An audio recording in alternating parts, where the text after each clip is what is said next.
Updates at pinakahuling mga usapin sa mundo ng palakasan. Atin ang pakinggan dito sa Ang Pilipinas Ngayon. Nalalapit na naman sa isang kampyonato ang Creamline Cool Smashers sa Premier Volleyball League o PVL pagkatapos ang kanilang 4 na set na panalo laban sa Chocomucho Flying Titans. Sa harap ng mahigit 17,000 tagahanga sa Smart Araneta Coliseum, nakabangon ang Cool Smashers mula sa mahigpit na pagkatalo sa first set at nagpakita kung bakit sila ang defending champions tungo sa 24-26, 25-20, 25-21 at 25-16 panalo sa Game 1 ng All-Filipino Finals. Nanguna para sa Creamline si Gemma Galanza sa nagawa nitong 20 puntos bukod pa sa 13 receptions habang nagambag sina Tots Carlos ng 17 puntos at Bea De Leon ng 11 puntos. Isang panalo na lamang ang kailangan nila sa Game 2 itong darating na linggo para makuha ang kanilang ika-8 titulo sa liga at ikalawang sunod-sunod na All-Filipino Conference title. Nagtapos naman si CC Rondina na may 27 puntos sa panig ng Flying Titans habang nakalikom ng 15 puntos si Royce Tubino. Updates at pinakahuling mga usapin sa mundo ng palakasan. Atin ang pakinggan dito sa Ang Pilipinas Ngayon. Naging ikalawang sunod-sunod na Green Archer si De La Salle University Center Mike Phillips na nakopo ang Most Valuable Player Award sa PBA D-League. Nakuha ni Phillips ang karangalan sa 2024 PBA D-League Aspirants Cup pagkatapos tulungan ang Green Archers na makapasok sa ikatlong sunod-sunod na finals sa liga.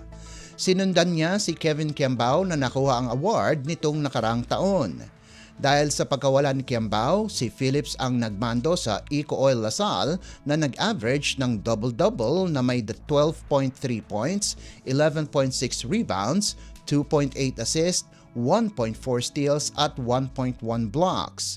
Tinalo ni Phillips sa award ang kanyang teammate na si Jonel Policarpio at si Franz Ray Diaz ng Centro Escolar University.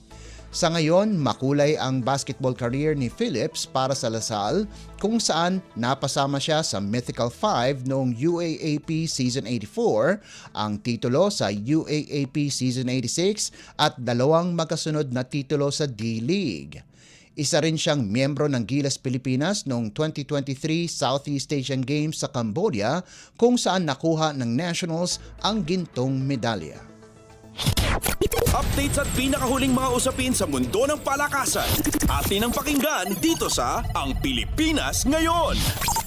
Sinabi ng Samahang Basketball ng Pilipinas o SBP na magkakaroon na rin ng naturalized player ang Gilas Women. Ayon kay SBP Executive Director Erica D., nakasalang na ang mga dokumento ni UAAP Season 86 Rookie of the Year na si Favor Ono para maisakatuparan ang naturalization nito. Sinabi ni D na pasok sa estilo ni Ono sa programa ng Gilas Women kaya't malaking tulong ito para sa koponan. Ang 18 anyos na center ay mula Nigeria at mabilis na nakilala sa unang taon ng kanyang paglalaro para sa University of the Philippines kung saan nakahugot ito ng impresibong 30 rebounds sa panalo ng UP laban sa University of Santo Tomas 88-80 sa kanilang semifinals matchup. Kapag naging matagumpay ang naturalization ni Ono, malaking tulong ito para sa women's national team lalo na kulang sila sa naturalized player pagkatapos mawala si point guard Vanessa De Jesus dahil sa knee injury. Una nang nagpahiwatig ng interes si Ono na maglaro para sa Gilas Women noong Pebrero at hinihintay na lamang niya ang tawag mula kay head coach Pat Aquino. Updates at pinakahuling mga usapin sa mundo ng palakasan. Atin ang pakinggan dito sa Ang Pilipinas Ngayon. At yan ang pinakahuling balita sa larangan ng palakasan. Para sa Radyo Pilipinas World Service, ito po si Leo Magpayo. Magandang araw. Updates at pinakahuling mga usapin sa mundo ng palakasan. Atin ang pakinggan dito sa Ang Pilipinas Ngayon.